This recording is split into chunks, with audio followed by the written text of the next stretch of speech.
Hello बच्चों, एक बार फिर से आप सभी का स्वागत है स्टडी पिलर ऑनलाइन के शानदार से प्लेटफॉर्म पर, जहां पर अपन एमसीक्यूज की क्लास लेने वाले हैं, वो भी सॉलिड स्टेट की।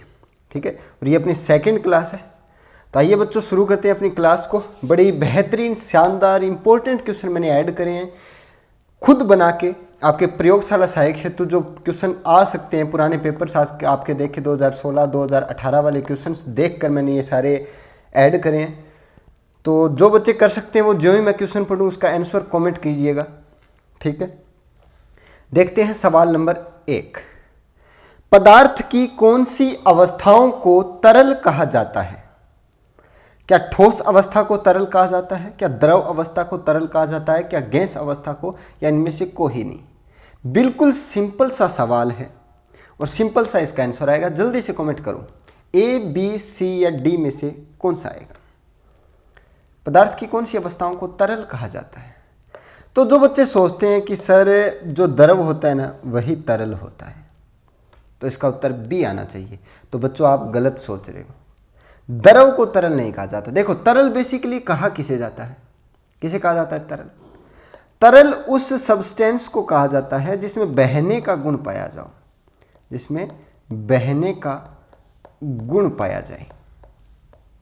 और बहने का गुण दो प्रकार के पदार्थों में पाया जाता है, एक तो द्रव पदार्थों में और दूसरा गैसीय पदार्थों में। तो जिनमें बहने का गुण पाया जाएगा उन्हें ही क्या कहेंगे अपन? तरल कहेंगे। तो इस सवाल का आंसर बताओ बच्चों कौन सा आएगा?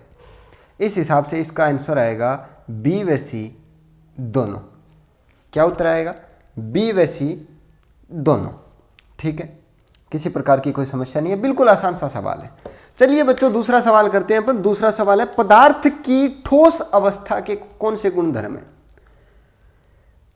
पहला ऑप्शन निश्चित द्रव्यमान अनिश्चित आयतन, दूसरा ऑप्शन अनिश्चित द्रव्यमान निश्चित आयतन, तीसरा ऑप्शन अनिश्चित द्रव्यमान अनिश्चित आयतन और चौथा ऑप्शन निश्चित द्रव्यमान।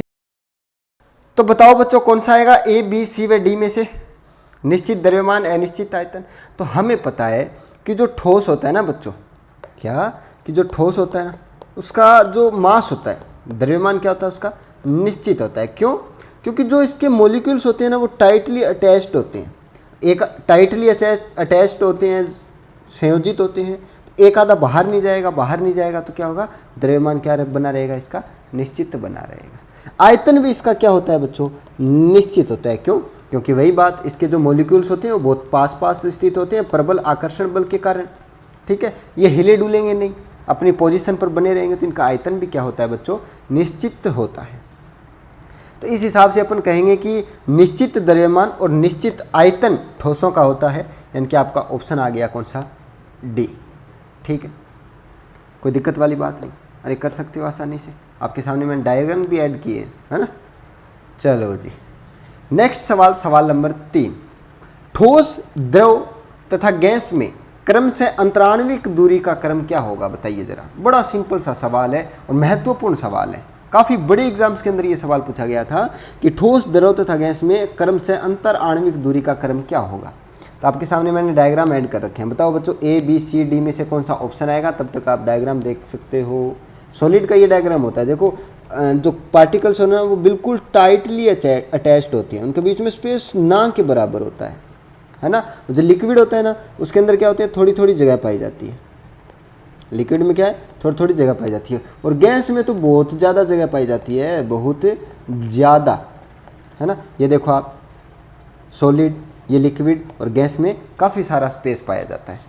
तो सबसे ज़्यादा स्पेस किसका होगा बच्चों? सबसे ज़्यादा स्पेस गैस का, उसके बाद लिक्विड का और उसके बाद सॉलिड का। तो ऐसा कोई ऑप्शन है क्या? बिल्कुल है, ऑप्शन नंबर डी। आप चेक करो ज़रा, देखो सबसे ज़्यादा गैस का, फिर द्रव का और फिर ठोस का। तो ये हो गया इसका सही आंसर। ठीक है, कोई दिक्कत वाली बात नहीं, आसानी से कर सकते हो। मैंने देखो मार्क कर रखे हैं यहाँ पे, अच्छे अच्छे डायग्राम ऐड किए हैं। नेक्स्ट सवाल, सवाल नंबर 4 क्या कहता है हमें? जो क्वार्ट्ज ग्लास होता है ना बच्चों, क्वार्ट्ज एक तो होता है क्वार्ट्ज, एक होता है क्वार्ट्ज ग्लास। तो आपको पूछा है क्वार्ट्ज ग्लास किसका उदाहरण है? क्रिस्टलीय ठोस का है, अक्रिस्टलीय ठोस का है, विषमदेशिक ठोस का है, या इनमें से कोई नहीं? बताओ जरा, ऑप्शंस कमेंट करो। ये आपके सामने क्वार्ट्ज ग्लास की मैंने डायग्राम ऐड कर रखे हैं, इस प्रकार से दिखता है क्वार्ट्ज ग्लास, है ना। बताओ जरा कौन सा होगा बच्चों, ए बी सी डी में से क्वार्ट्ज ग्लास। कंफ्यूज मत होना, जो क्वार्ट्ज जो होता है ना, ओनली क्वार्ट पूछे तब क्वार्ट्ज पूछे तो आएगा क्रिस्टलीय ठोस। अगर क्वार्ट्ज ग्लास पूछा है तो कौन सा आएगा बच्चों, अक्रिस्टलीय ठोस आएगा। क्या आएगा, अक्रिस्टलीय ठोस। ठीक है, क्रिस्टलीय ठोस और विषमदेशिक तो एक ही बात होती है, क्रिस्टलीय ठोसों की प्रकृति होती है विषमदेशिक। ठीक है, तो क्वार्ट्ज जो ग्लास होता है वो किसके अंदर आएगा, अक्रिस्टलीय ठोस के अंदर आएगा। ठीक है, ये क्वार्ट्ज ग्लास का डायग्राम हो गया, आप देख सकते हो, कोई दिक्कत वाली बात नहीं है।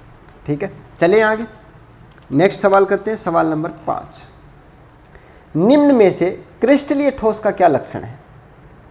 क्रिस्टलीय ठोस का लक्षण आपसे पूछा है, दीर्घपरासी व्यवस्था, अतिशीतित द्रव, असम आकृतिक आकार या गलन एंथैल्पी निश्चित नहीं होना। कौन सा क्रिस्टलाइन सॉलिड्स का गुणधर्म है, बताओ जरा, ए बी सी डी में से। सिंपल सा सवाल है यार, आसानी से कर सकते हो ऐसे सवालों को आप।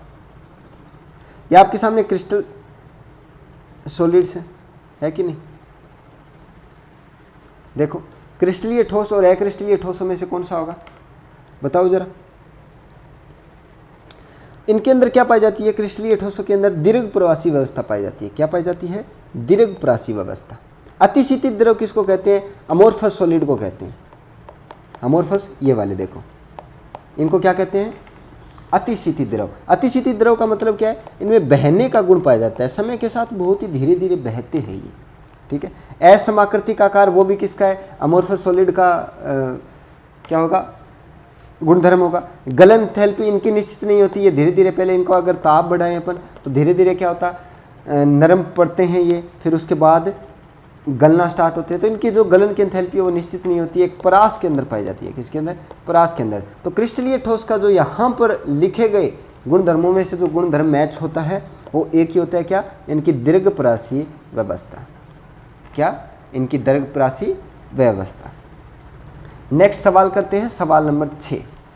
निम्न में से आणविक ठोस का उदाहरण है, ए बी सी या डी, कौन सा आएगा बच्चों, आणविक ठोस। आणविक ठोसों के अंदर तीन प्रकार के ठोस मैंने आपको बताए थे। 3 प्रकार के ठोस होते हैं आणविक ठोस। कौन से, एक तो होता है बच्चों कौन सा, अध्रुवीय। ठीक है, एक होता है ध्रुवीय और एक होता है हाइड्रोजन। 3 प्रकार के ठोस इसके अंदर पढ़ते हैं अपन आणविक ठोसों के अंदर।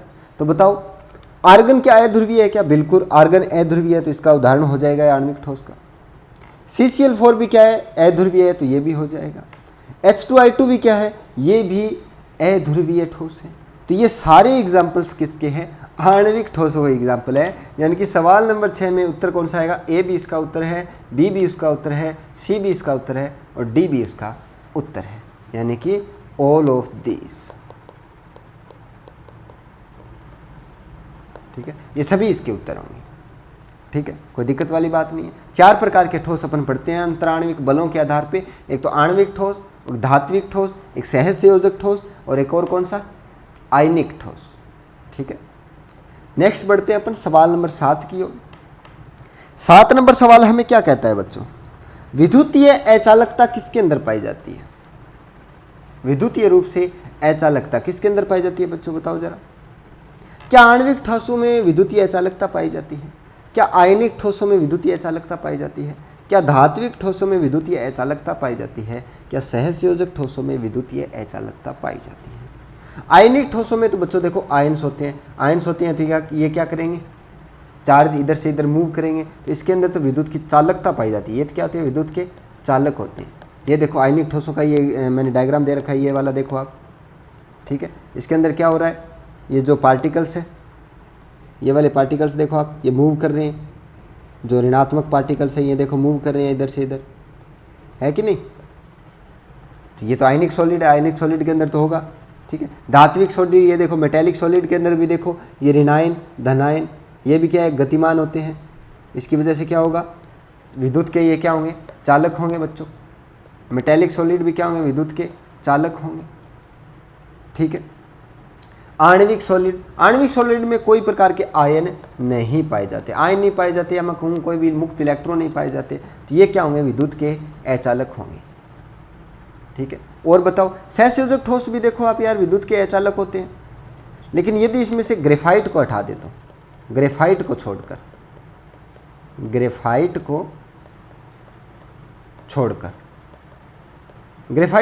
जो सहसंयोजक ठोस होते हैं ना, वो भी क्या होते हैं, विद्युत के अचालक होते हैं। ग्रेफाइट के अंदर क्या होता है, sp2 संकरित कार्बन परमाणु होता है, इसमें एक मुक्त इलेक्ट्रॉन पाया जाता है, या प्रत्येक कार्बन के पास एक मुक्त इलेक्ट्रॉन। इस कारण क्या होता है, ग्रेफाइट क्या होता है, विद्युत का चालक। तो सामान्य रूप से ग्रेफाइट को छोड़कर सहसंयोजक ठोस भी विद्युत के अचालक होते हैं और आणविक ठोस भी विद्युत के अचालक होते हैं। किसी प्रकार की कोई समस्या बच्चों नहीं है। चलें आगे। चलो जी, सवाल नंबर 8 क्या कहता है हमें, किस प्रकार के ठोसों में अवयवी कण परमाणु होते हैं। देखो आयनिक ठोसों के अंदर अवयवी कण क्या होते हैं, बताओ बच्चा। 4 प्रकार के ठोस पड़ते हैं। जैसे आयनिक सॉलिड्स के अंदर तो आयन होते हैं, ठीक है। धात्विक सॉलिड्स के अंदर क्या होते हैं, मेटालिक सॉलिड्स के अंदर धनायन और मुक्त इलेक्ट्रॉन, ठीक है। सहसंयोजक आणविक ठोसों के अंदर क्या होते हैं, अणु होते हैं बच्चों। परमाणु किसके अंदर होते हैं बताओ जरा। तो परमाणु होते हैं बच्चों सहसंयोजक ठोसों में।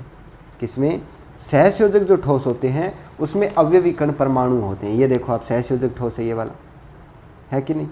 तो सहसंयोजक ठोसों में क्या होते हैं, अवयवी कण परमाणु होते हैं। ये स्ट्रक्चर देखो आपके सामने किस चीज़ की, ये वाली स्ट्रक्चर हीरे की है ना, हीरा।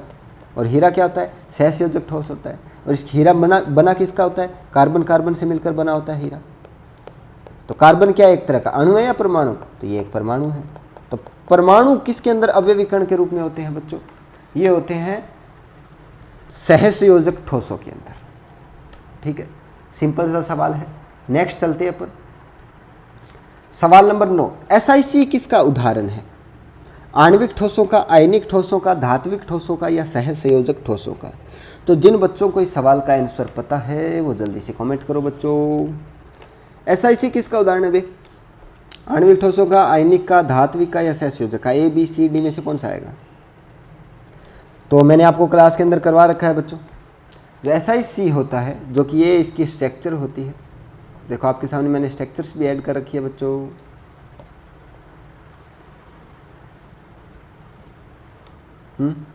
बताओ जरा SiC किसका उदाहरण होता है, बताओ रे मेरे बागड़ बिलो।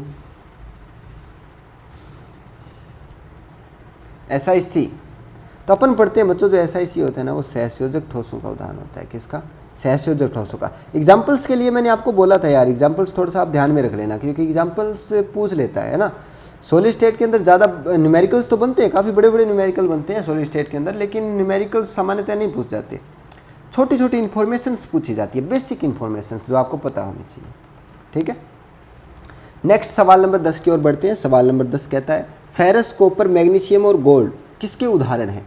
आणविक ठोसों के उदाहरण हैं, या आयनिक ठोसों के उदाहरण हैं, या धात्विक ठोसों के उदाहरण हैं, या सहसंयोजक ठोसों के उदाहरण हैं। ये तो बड़ा ही सिंपल सा सवाल हो गया यार। बताओ जरा जल्द, बिल्कुल इस सवाल का आंसर कमेंट करो यार आप। भले ही आपका कमेंट कोई देखे ना देखे, मैं बाद में रीड चेक करता हूँ किन किन बच्चों ने कितने आंसर कमेंट करें। ईमानदारी से कमेंट करो। तो आपको पता है कि यार जो फेरस होता है, लोहा, कॉपर, मैग्नीशियम, गोल्ड, ये सारी क्या है, धातुएँ हैं। और धातुओं को किन के अंदर ऐड किया जाता है। धातुएं अपने आप में एक प्रकार का बल प्रदर्शित करती है, धात्विक बल। उसके आधार पे हमने बलों के आधार पे पदार्थों को विभक्त किया है। उसके अंदर क्या, हाँ, पदार्थों को, ठोसों को विभक्त किया है किसके अंदर, 4 प्रकार के, जिसमें से धात्विक बल जिनमें होगा उसे क्या कहेंगे, धात्विक ठोस। तो ये धातु है, तो किसका उदाहरण हो गया ये, धात्विक ठोसों का। बड़ा ही सिंपल सा है यार, कर सकते हो, कोई दिक्कत वाली बात नहीं है। बड़ी सिंपल सवाल है, लेकिन आपको बस आने चाहिए। आपने अगर थोड़ा बहुत ही पढ़ा है ना, अपनी क्लास आप क्या किया करो कि 15 मिनट पढ़ लिया करो बस। 15 मिनट अपनी क्लास पढ़ने के बाद आपको ऐसा कोई सवाल नहीं होगा जो आपका गलत हो जाए एग्जाम में। ठीक है, नेक्स्ट सवाल की ओर बढ़ते हैं। सवाल नंबर कौन सा हो गया, ये अपना 11 नंबर सवाल हो गया। 11 नंबर सवाल क्या कहता है, निम्नलिखित में से कौन सा तत्व रेडियो एक्टिव नहीं है।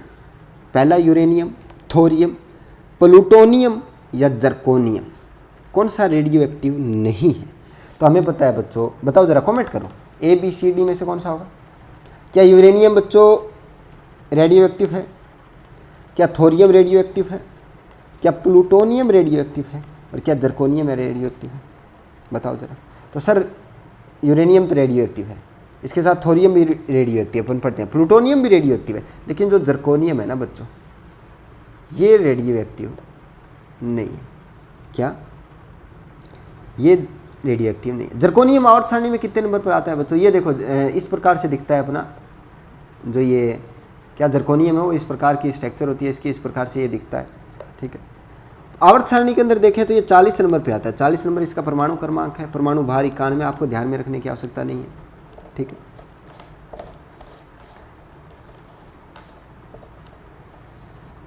डी ब्लॉक एलिमेंट है ये, क्या है? डी ब्लॉक एलिमेंट, ठीक है, ध्यान में रख सकते हो, सिंपल सा सवाल है, कोई बात है नहीं ज़्यादा। और साथ ही साथ ये संक्रमण तत्व भी कहलाता है। संक्रमण तत्व आपको पता है क्या होते हैं? जिनके अंदर जिनका डी अर्धपूरित, जिनका डी खाली हो थोड़ा बहुत, उन्हें क्या कहते हैं? संक्रमण तत्व कहते हैं।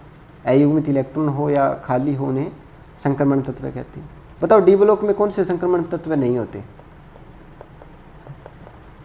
ये 3 डी ब्लॉक के संक्रमण तत्व नहीं कहलाते। इसी कारण अपन कहते हैं सभी डी ब्लॉक तत्व संक्रमण तत्व है क्या? नहीं। सभी संक्रमण तत्व डी ब्लॉक तत्व है क्या? बिल्कुल हाँ। इस प्रकार की लाइनें मैंने आपको क्लासेस के अंदर करा रखी हैं। चलिए आगे चलते हैं। सवाल नंबर 12 नंबर सवाल क्या कहता है अपने को? निम्नलिखित में से कौन सी ग्रीन हाउस गैस नहीं है? ग्रीन हाउस गैस नहीं है वो बताना है आपको। क्या हाइड्रोजन ग्रीन हाउस गैस है? कार्बन डाइऑक्साइड, तीसरा है नाइट्रिक ऑक्साइड, क्लोरोफ्लोरोकार्बन। बताओ जरा ग्रीन हाउस गैस कौन सी नहीं है? देखो यार आपके सामने उत्तर मैंने और ऐड कर दिया, बताओ जरा ABCD, बताओ बताओ बताओ। तो बच्चों जो कार्बन डाइऑक्साइड है ना वो ग्रीन हाउस गैस है, नाइट्रिक ऑक्साइड भी ग्रीन हाउस गैस है, क्लोरोफ्लोरोकार्बन ये भी ग्रीन हाउस गैस है, लेकिन एकमात्र एक गैस है हाइड्रोजन गैस। वो क्या है? हाइड्रोजन गैस जो है वो ग्रीन हाउस गैस नहीं है। ये इसकी स्ट्रक्चर होती है हाइड्रोजन गैस की, ठीक है। आवर्त सारणी में परमाणु क्रमांक 1 पे आता है। हाइड्रोजन का एक नाम कहा जाता है क्या? आवारा तत्व, पता होगा आपको, आवारा तत्व। बताओ बच्चों चंचल तत्व किसको कहा जाता है? चंचल तत्व किसको कहा जाता है? कार्बन को। चंचल तत्व किसको कहा जाता है? कार्बन को कहा जाता है, ठीक है। नेक्स्ट चलते हैं पर सवाल नंबर 13 की ओर। 13 नंबर सवाल क्या कहता है? रबड़ को वल्कनित करने के लिए प्रयुक्त तत्व है सल्फर, ब्रोमीन, सिलिकॉन या फॉस्फोरस। बताओ जरा ABCD में से कौन सा आएगा? बिल्कुल ईमानदारी से आंसर कमेंट करो। रबड़ को वल्कनित करने के लिए प्रयुक्त तत्व है, बिल्कुल ध्यान में रखना, आपको डायरेक्ट कई बार पूछा जा चुका है, सल्फर। सल्फर को सल्फर प्रयुक्त होता है रबड़ को वल्कनित करने के लिए, ठीक है। अगला सवाल नंबर 14 नंबर सवाल क्या कहता है? साधारण लवण का रासायनिक नाम क्या है? साधारण लवण, sodium chloride, sodium nitrate, ammonium chloride या कैल्शियम क्लोराइड। बड़ा ही सिंपल सा सवाल है। साधारण लवण यार अपन NaCl प्रयुक्त नहीं करते क्या? करते हैं ना। ये क्या है? सोडियम क्लोराइड है, तो इसका उत्तर कौन सा आ जाएगा? A आ जाएगा यार, सोडियम क्लोराइड। ये क्या है? साधारण लवण, ठीक है। बिल्कुल आसान से सवाल है। नेक्स्ट सवाल खत्म जी। तो ये हो गए आज अपने 14 अपन ने महत्वपूर्ण सवाल करे। सारे के सारे बच्चों महत्वपूर्ण सवाल है, बिल्कुल सारे आपके एग्ज़ाम के अंदर आने लायक है। जो आपका लैब असिस्टेंट का एग्ज़ाम है इसके अंदर आने लायक है, महत्वपूर्ण सवाल है। मैं तो कहता हूँ बच्चों आप जितना हो सके ना उतना MCQs करिए। कोई ज़रूरी नहीं है आप इसी चैनल से करें, आप कहीं से भी करें, फ़र्क नहीं पड़ता, लेकिन आप प्रतिदिन कम से कम 100 सवाल करें। क्वेश्चन प्रैक्टिस आपकी जितनी ज़्यादा होगी, सिलेक्शन की जो संभावना है वो उतनी ही ज़्यादा होगी बच्चों। और यदि आपको सिलेक्शन करवाना है तो प्रतिदिन आप MCQs करिए। जो ही मैं क्वेश्चन पढ़ूँ या कहीं से भी आप क्वेश्चन देखो, आप देखते ही क्वेश्चन का आंसर है ना दिमाग में आना चाहिए, चाहे गलत तो सही फ़र्क नहीं पड़ता, लेकिन आंसर दिमाग के अंदर आप लॉक कर दीजिए। उसके बाद जब आपको आंसर पता लगेगा तो वो याद आपको हो जाएगा। यदि आपका गलत हो सही हो वो आपको याद हो जाएगा। तो जो ही पर्सन पढ़ें तो उसका कमेंट करने का प्रयास किया करो आप साथ ही साथ, ठीक है। फ़र्क नहीं पड़ता कोई देखता है या नहीं देखता, आप अपने साथ ईमानदार रहो, ठीक है। तो मिलते हैं कल सुबह नेक्स्ट क्लास के अंदर, तब तक के लिए जय हिंद जय भारत दोस्तों।